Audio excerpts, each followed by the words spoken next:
Okay, so we're going to start banana bread here. I have all my ingredients in place.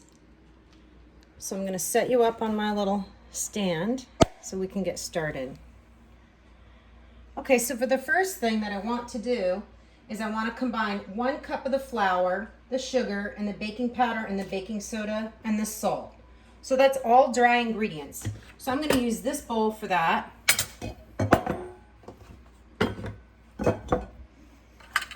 So I need 1 3/4 cup all-purpose flour.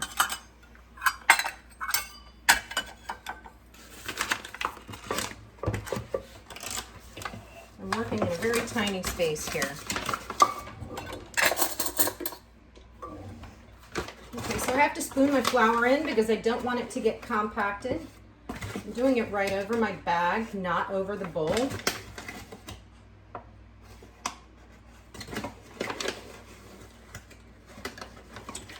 Overfill it because then I need to level it off. It doesn't say anywhere in the recipe to sift, so I don't need to sift. I'll tip this up a little higher so you can see. So I'll back it up a little, and then I'm going to go forward, and there's 1 cup. Now I need 3/4 of a cup. So I'm going to do a 1/4 cup 3 times.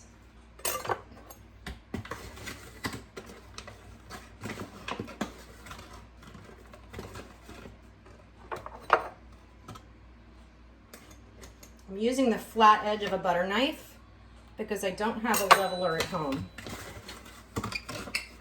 or a frosting spatula rather. I always just use a butter knife. Okay, so there's a whoopsie, so let me get a new knife.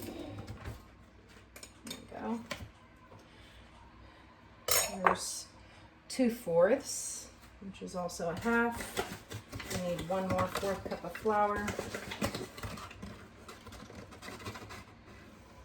Now be careful not to pack it down and just level off the last one. Okay, so I'm going to move my flour out of the way. I forgot to preheat my oven, so I'm going to go ahead and do it now. It's on bake. I want it on 350. Whenever a recipe doesn't tell you what temperature, it's referring to 350 degrees. So whenever it doesn't tell you. So now I need 2/3 cup of sugar. Sugar's easier to measure. So I'm going to use my 1/3 cup twice. I do need to level it. Even though I didn't need to scoop it, I need to level it because the sugar helps the product to brown. But if I add too much sugar, it will delay the cooking time. So I have to be super careful on how much sugar I add. All right, so there's 2/3 cup sugar. Now I need 2 teaspoons baking powder. This one's the baking powder. Notice it says double acting. We've talked about that before. That means it's activated by liquid and by heat. So here's my 1 teaspoon measuring spoon. The built-in leveler on the can is very handy. There's 1. We need 1 more. Perfect. Now I need a 1/2 teaspoon baking soda and 1/4 teaspoon salt. 1/2 teaspoon baking soda. Here I go with my baking soda. It's pretty far down in the box. I don't want to pack it in, but I do want to level it. How much salt was that? 1/4 teaspoon. The salt controls the rise. So far our leavening agents are baking powder and baking soda. I'm not going to pour the salt over my bowl because if I do, surely I will get too much salt. So I'm just going to do it over my cutting board here.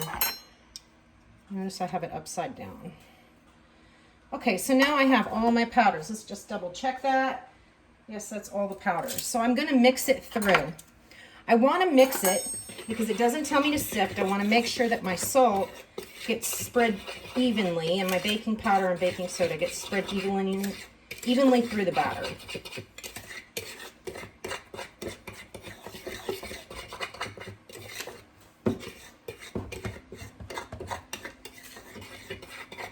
That looks pretty good.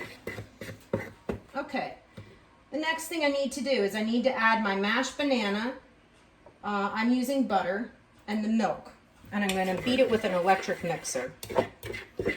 So I have to mash my banana first. So I'm going to set my flours on the side. Let's get this out of the way. Okay, so I have 2 bananas here. One is nicely ripe in my left hand. The one in my right hand, not so ripe. We're going to do the best we can with not ripe bananas.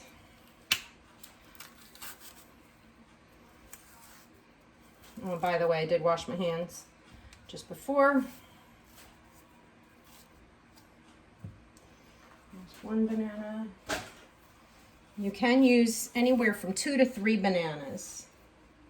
I also have a great oatmeal cookie recipe that uses only a couple ingredients: bananas, oats, and raisins, or you can even use cranberries or even chocolate chips. Very simple, quick recipe. All right, so I'm going to try to mash them. It's not going to want to mash because one of the bananas was a little bit on the stiff side, but we're going to push through.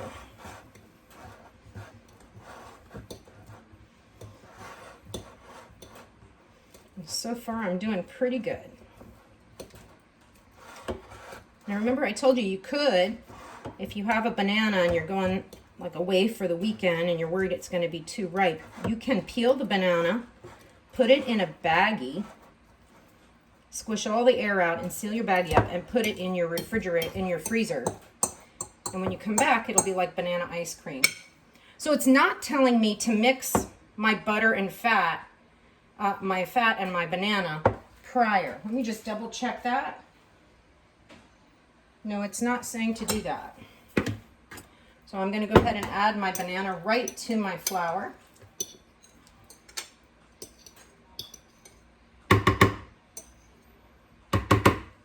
I'm going to keep that fork on hand in case I need it.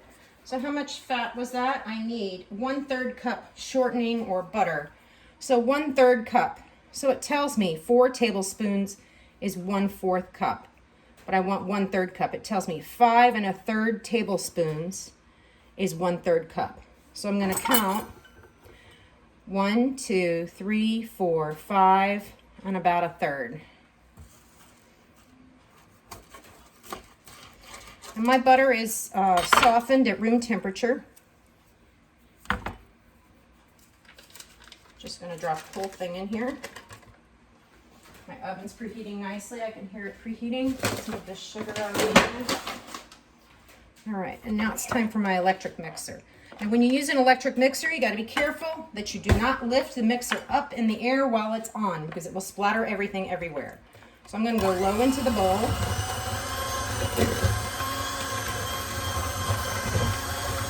I think I'm going to go ahead and add my milk, even though it doesn't say to do that yet.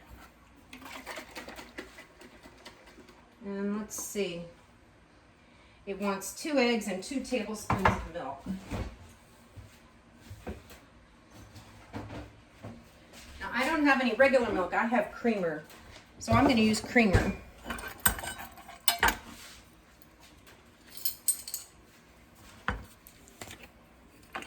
Two tablespoons. Remember, you do not want to measure over your bowl, although you might get it spot on.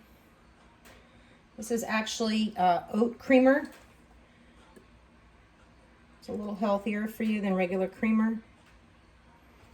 2. Now I just need my eggs. So I needed a little more liquid in my dough in order for it to incorporate fully. So that's why I went ahead and added my liquids. You're not supposed to crack your egg over the bowl. I'm doing it because I have very limited space, but the minute you do it is when you're going to get an eggshell in your batter. So please do not crack it into the bowl like I just did.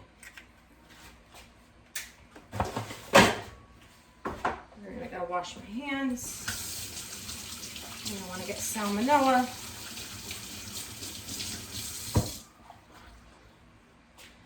All right, so now I'm pretty sure I have all my ingredients. So I gotta make sure I do not over mix this. It needs to be a nice lumpy batter. Having a little bit of trouble getting my butter to incorporate. So I'm kind of squishing it in there.